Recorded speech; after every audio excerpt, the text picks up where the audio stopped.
Hello বন্ধুরা, আমার এই ছোট্ট চ্যানেলে সবাইকে স্বাগত। বন্ধুরা, যে বন্ধুরা আমার চ্যানেলটি সাবস্ক্রাইব করে রেখেছেন তাদেরকে অসংখ্য ধন্যবাদ। যে বন্ধুরা এখনও পর্যন্ত আমার চ্যানেলটি সাবস্ক্রাইব করে রাখেননি, অনুরোধ রইল তো আমার চ্যানেলটি সাবস্ক্রাইব করার জন্য।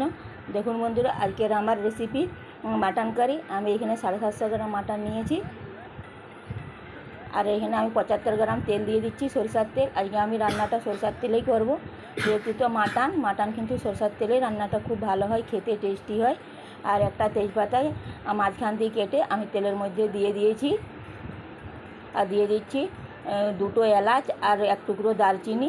আর আমি 3টা মিডিয়াম সাইজের পেঁয়াজ কেটে রেখেছিলাম, ছোটো না একটু বড়ো সাইজের পেঁয়াজটা কেটে রেখেছিলাম। পেঁয়াজটা আমি দিয়ে দিচ্ছি, সামান্য একটু লবণ আর 1 চামচ রসুন বাটা দিয়ে এটা আমি ভাজতে দিয়ে দিচ্ছি। এখন এই সাইডে আমি মাংসটা মেখে নেব। এই যে মাংসের উপরে আমি দিয়ে দিচ্ছি এখানে 100 গ্রাম দই, স্বাদ অনুযায়ী লবণ, দিয়ে দিচ্ছি হলুদ 1 চামচ বড়ো চামচে, দিচ্ছি ধনে গুঁড়ো, লাল লঙ্কার গুঁড়ো, দিচ্ছি স্বাদ অনুযায়ী চিনি, আর দিচ্ছি একটা টমেটোকে বেটে রেখেছিলাম টমেটো বাটা দিয়ে সব কিছুকে আমি হাত দিয়ে একটু হাতে সময় নিয়ে 2 থেকে 3 মিনিট এইভাবে মাখতে থাকবো। এই যে দেখুন অনেকটা মাখা হয়ে গেছে। এদিকে আমার পেঁয়াজটাও ভাজা হয়ে গেছে, মানে তেল সমেত পেঁয়াজ আর রসুন ভাজা তেলটা আমি পুরোটাই মাংসের উপরে ঢেলে দিয়েছি। দিয়ে এইভাবে আমি একটু তো তেলটা গরম আছে, একটা চামচের সাহায্যে আমি এটা মেখে নিচ্ছি। দিয়ে এটা আমি চাপা দিয়ে রেখেছিলাম 30 মিনিট। 30 মিনিট পর চাপা খুলে এই যখন আমি আদা বাটাটা দিয়ে দিচ্ছি, 1 চামচ দিচ্ছি আদা বাটা, দিয়ে এটা ভালো করে এটা মিশিয়ে নিয়েছি।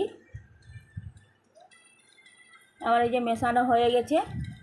এদিকে একটা আমি প্রেসার কুকার বসিয়ে দিয়েছি, এখন আমি মাংসটা প্রেসার কুকারে ঢেলে দিব।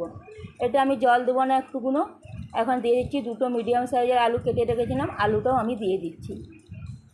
এই যে ভালো করে এটা আলুটার সাথে আমি মিশিয়ে নিয়েছি মাংসটা দিয়ে। এখন এটা আমি ঢাকা দিয়ে আমি 3টে সিটি দিয়েছি।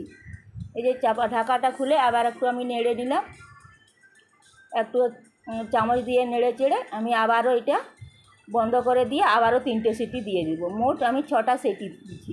যেহেতু তো মাটন, এই যে দেখুন আমি চাপা খুলে দেখছি আমার কত সুন্দর মাটনটা সিদ্ধ হয়েছে। এই যে দেখুন এইভাবে মাটন কারি একবার আপনারা বাড়িতে বানিয়ে খেয়ে দেখবেন কেমন হয়েছে, একবার কমেন্ট করে আমাকে জানাবেন। এই যে দেখুন আমি একটা আলাদা পাত্রে যে ঢেলে নিয়েছি। দেখুন আমার মাটন কারিটা একদম পারফেক্ট হয়ে গেছে। দেখুন বন্ধুরা, আমি তো কিন্তু জল দিই না একটুকুনো, কিন্তু এমনিতেই আমার কত সুন্দর মাটন কারিটা হয়েছে। এই পর্যন্ত যদি আমার রেসিপিটি ভালো লেগে থাকে বন্ধুরা, অবশ্যই একটা লাইক কমেন্ট শেয়ার করবেন, আর অনুরোধ রইল আমার চ্যানেলটি সাবস্ক্রাইব করার জন্য।